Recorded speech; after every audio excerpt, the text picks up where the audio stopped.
Welcome to day 37 of our New Testament reading. Today, we're reading through John chapter 5 and 6. John chapter 5. After this, a Jewish festival took place, and Jesus went up to Jerusalem. By the sheep gate in Jerusalem there is a pool, called Bethesda in Aramaic, which has 5 colonnades. Within these lay a large number of the disabled, blind, lame, and paralyzed. One man was there who had been disabled for 38 years. When Jesus saw him lying there and realized he had already been there a long time, he said to him, "Do you want to get well?" "Sir," the disabled man answered, "I have no one to put me into the pool when the water is stirred up. But while I'm coming, someone goes down ahead of me." "Get up," Jesus told him. "Pick up your mat and walk." Instantly, the man got well, picked up his mat, and started to walk. Now, that day was the Sabbath, and so the Jews said to the man who had been healed, "This is the Sabbath. The law prohibits you from picking up your mat." He replied, "The man who made me well told me, 'Pick up your mat and walk.'" "Who is this man who told you, 'Pick up your mat and walk'?" they asked. But the man who was healed did not know who it was, because Jesus had slipped away into the crowd that was there. After this, Jesus found him in the temple and said to him, "See, you are well. Do not sin anymore so that something worse doesn't happen to you." The man went and reported to the Jews that it was Jesus who had made him well. Therefore, the Jews began persecuting Jesus because he was doing these things on the Sabbath. Jesus responded to them, "My Father is still working, and I am working also."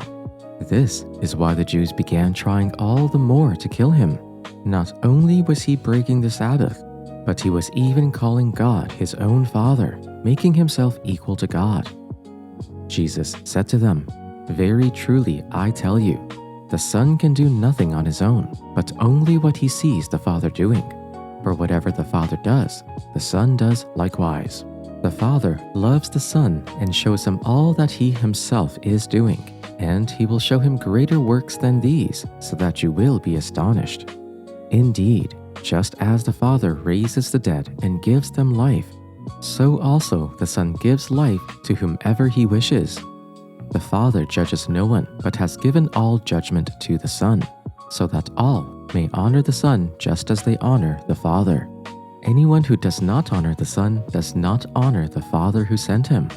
Very truly, I tell you, anyone who hears my word and believes him who sent me has eternal life and does not come under judgment, but has passed from death to life. Very truly, I tell you, the hour is coming and is now here, when the dead will hear the voice of the Son of God, and those who hear will live.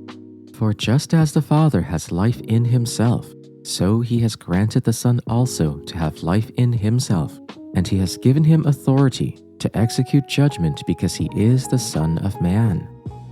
Do not be astonished at this, for the hour is coming when all who are in their graves will hear his voice and will come out.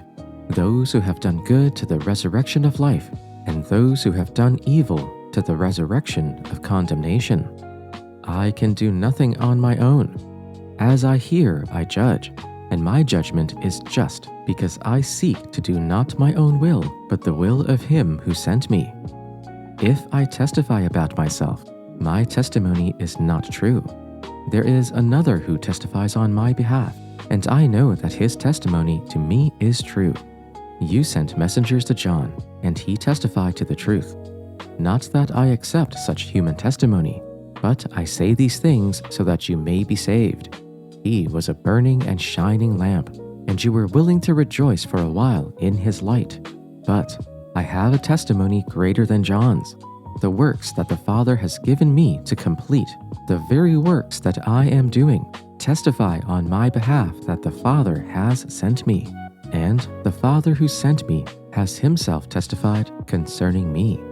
You have never heard his voice nor seen his form, nor does his word dwell in you, for you do not believe the one he sent. You study the scriptures diligently because you think that in them you have eternal life. These are the very scriptures that testify about me, yet you refuse to come to me to have life. I do not accept glory from human beings, but I know you. I know that you do not have the love of God in your hearts. I have come in my Father's name, and you do not accept me. But if someone else comes in his own name, you will accept him. How can you believe, since you accept glory from another, but do not seek the glory that comes from the only God? But do not think I will accuse you before the Father. Your accuser is Moses, on whom your hopes are set. If you believed Moses, you would believe me, for he wrote about me. But since you do not believe what he wrote, how are you going to believe what I say? John, chapter 6. After this, Jesus crossed the Sea of Galilee, or Tiberias. A huge crowd was following him because they saw the signs that he was performing by healing the sick. Jesus went up a mountain and sat down there with his disciples. Now, the Passover, a Jewish festival, was near. So when Jesus looked up and noticed a huge crowd coming toward him, he asked Philip, "Where will we buy bread so that these people can eat?" He asked this to test him, for he himself knew what he was going to do. Philip answered him, 200 denarii worth of bread wouldn't be enough for each of them to have a little. One of his disciples, Andrew, Simon Peter's brother, said to him, "There's a boy here who has 5 barley loaves and 2 fish, but what are they for so many?" Jesus said, "Have the people sit down." There was plenty of grass in that place, so they sat down. The men numbered about 5,000. Then Jesus took the loaves, and after giving thanks, he distributed them to those who were seated. So also with the fish, as much as they wanted. When they were full, he told his disciples, "Collect the leftovers so that nothing is wasted." So they collected them and filled 12 baskets with the pieces from the 5 barley loaves that were left over by those who had eaten. When the people saw the sign he had done, they said, "This truly is the prophet who is to come into the world." Therefore, when Jesus realized that they were about to come and take him by force to make him king, he withdrew again to the mountain by himself.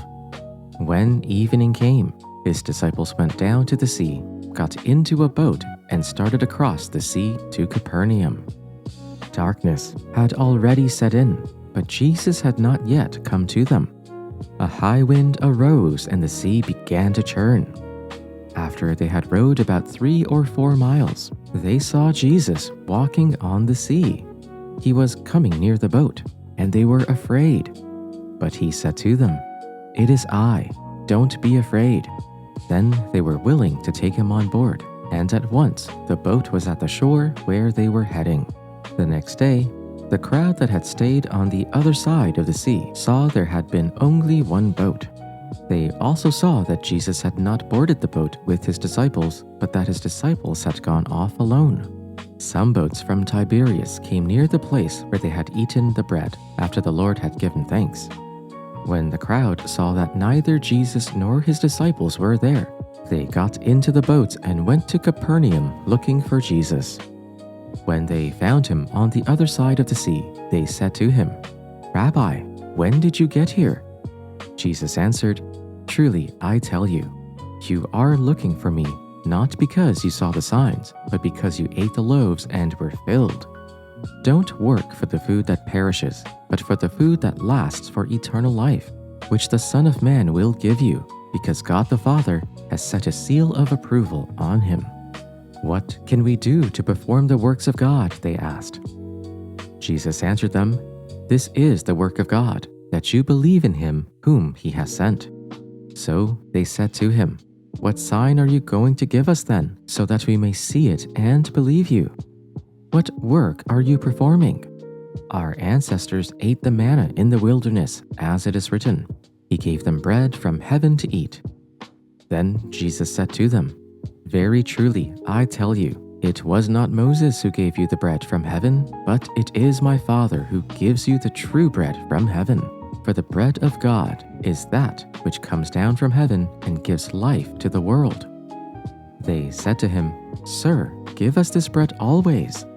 Jesus said to them, "I am the bread of life. Whoever comes to me will never be hungry, and whoever believes in me will never be thirsty. But I said to you that you have seen me and yet do not believe. Everything that the Father gives me will come to me, and anyone who comes to me I will never drive away. For I have come down from heaven not to do my own will, but the will of him who sent me. And this is the will of him who sent me, that I should lose nothing of all that he has given me, but to raise it up on the last day. This is indeed the will of my Father, and all who see the Son and believe in him may have eternal life, and I will raise them up on the last day." Then the Jews began to complain about him because he said, "I am the bread that comes down from heaven." They were saying, "Is not this Jesus, the son of Joseph, whose father and mother we know? How can he now say, 'I have come down from heaven'?" Jesus answered them, "Do not complain among yourselves. No one can come to me unless drawn by the Father who sent me, and I will raise that person up on the last day. It is written in the prophets, and they shall all be taught by God.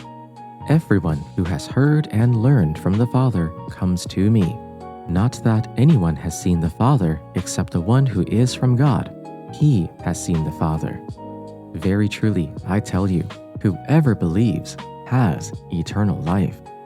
I am the bread of life. Your ancestors ate the manna in the wilderness, and they died.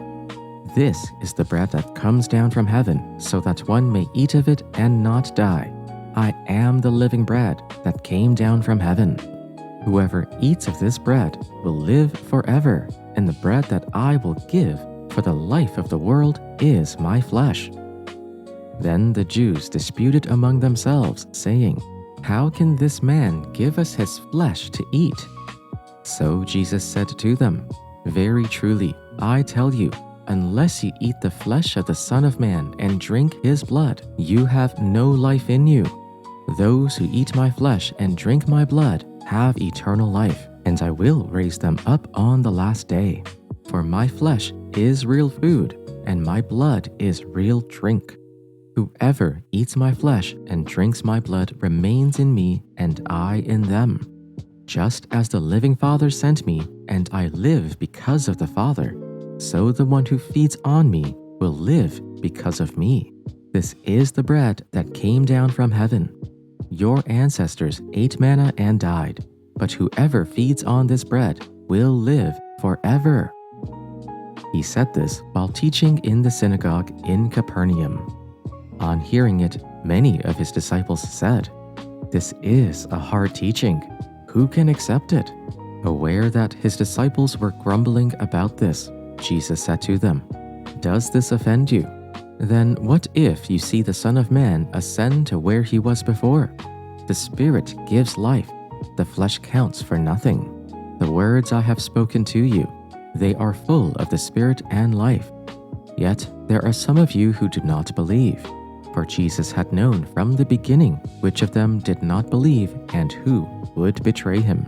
He went on to say, "This is why I told you that no one can come to me unless the Father has enabled them." From this time, many of his disciples turned back and no longer followed him. "You do not want to leave too, do you?" Jesus asked the 12. Simon Peter answered him, "Lord, to whom shall we go? You have the words of eternal life. We have come to believe and to know that you are the Holy One of God." Then Jesus replied, "Have I not chosen you, the 12? Yet one of you is a devil."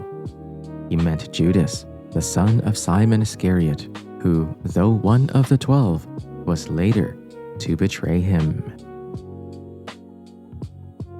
As we end for today, remember to stay present with the text. May you go in peace. and I'll see you again tomorrow.